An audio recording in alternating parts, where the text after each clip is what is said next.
ஈரேழு ஜென்மங்கள் எடுத்தாலும் உனை சேருவேன்.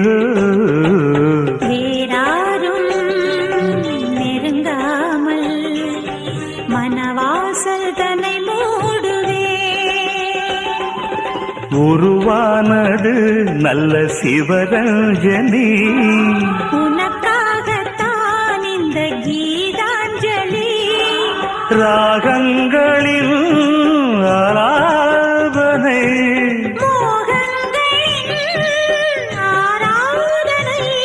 உடலும் மனமும் தழுவும் பொழுதில் உருகும் ஒரு ஜீவன்தான் உன் பாடல்தான் ஓயாமல் இசைக்கின்றது.